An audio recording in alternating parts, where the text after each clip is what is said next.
শঙ্কর বাবু যদি ওনাকে কেউ ওনার বাড়ির কাছ থেকে কেউ যদি বাংলাদেশি বলে পিটিশন করে, সেটা হতে পারে। এক মিনিট, সেটা হতে পারে। এক মিনিট আমাকে কথা, আপনি আগে বলুন, সেটা হতে পারে। আমাকে কথা বলতে দেবেন না দেবেন? বলুন। আমার কথা বলতে বলুন। আপনি যেটা বলছেন তার উত্তর আমি দিচ্ছি। বলুন। বাংলাদেশ থেকে ভারতের পশ্চিমবঙ্গের নদিয়ার শান্তিপুরে আসা সঞ্জিত নন্দী নামে এক ব্যক্তিকে শান্তিপুর থানার পুলিশ প্রশাসন বারে বারে ডাক করানোর প্রতিবাদে হিন্দু সেনার প্রতিবাদ থানার মধ্যেই। আপনার কি কাগজ এসছে? কি কাগজ এসছে? ভারতবর্ষের আজ 24 ডিসেম্বর পর্যন্ত 31 ডিসেম্বর 2024 পর্যন্ত যারা আসবে তাদের হচ্ছে কোনো প্রবলেম করা যাবে না, পুলিশি নির্যাতন করা যাবে না। এটা দেশের সরকার বলছে, ভারতবর্ষের সরকার বলছে, আর আপনি ডিস্টার্ব করছেন।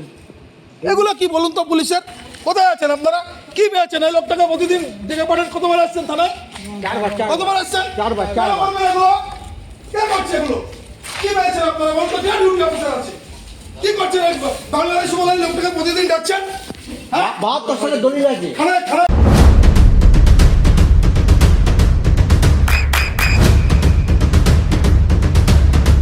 বৃষ্টিতে স্বস্তি।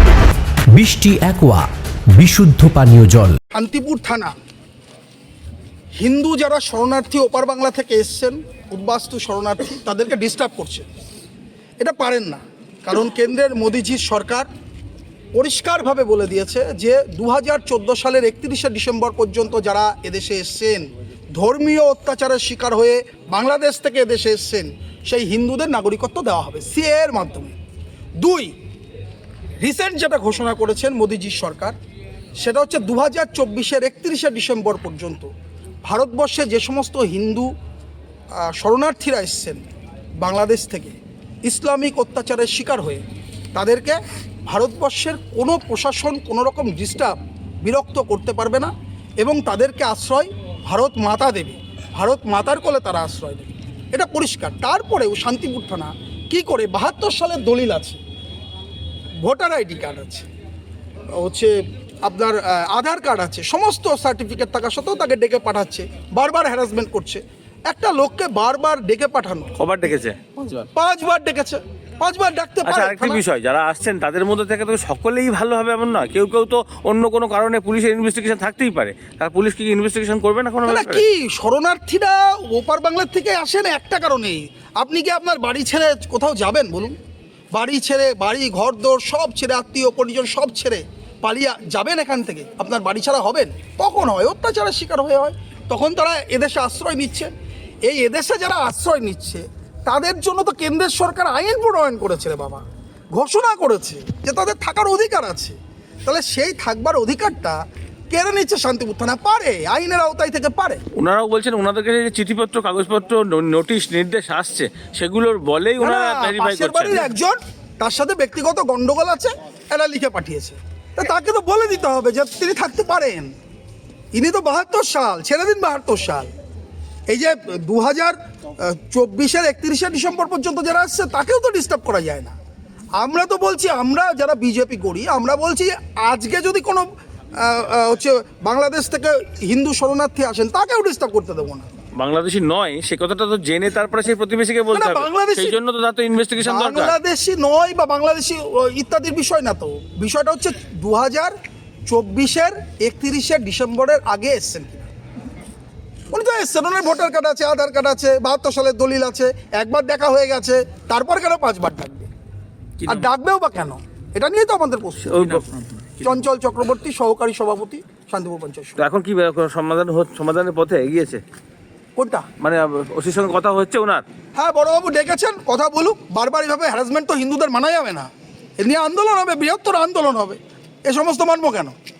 হিন্দু শরণার্থীদের ওপরে কোনো প্রকার আঘাত করা যাবে না।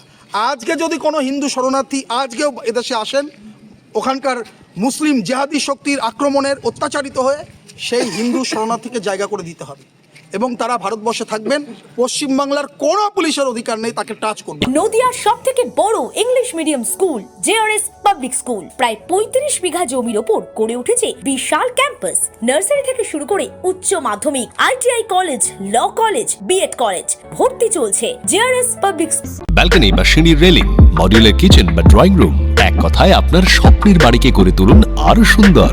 Chakdah ply centre, gorgeous look বা কোয়ালিটি সবে 3 number 1 Chakdah ply centre. Chakdah ply centre, KBM, Chakdah, Nadia. করবেন কেন করবেন বুঝতে পারছেন না তো? সঠিক গাইডলাইন পেতে আজই আসুন নদিয়ার চাকদাতে নিবেদিতা প্রাইভেট লিমিটেডে। Nibedita private limited, marketing and distribution service. Chakdah aluminium centre, ply, কাঁচ, laminates, kitchen fittings, door lock, window ও অ্যালুমিনিয়ামের খুচরো ও পাইকারি বিক্রেতা। Chakdah aluminium centre, Purbalalpur 50 number রেলগেটের পাশে, চাকদা, নদিয়া।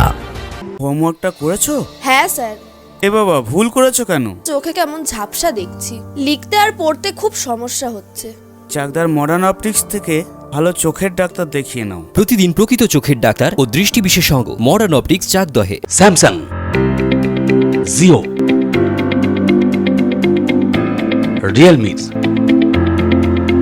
নদিয়ার একমাত্র অথরাইজড ডিস্ট্রিবিউটর ঘোষ কমিউনিকেশন, থানার মোড়, চাকদা।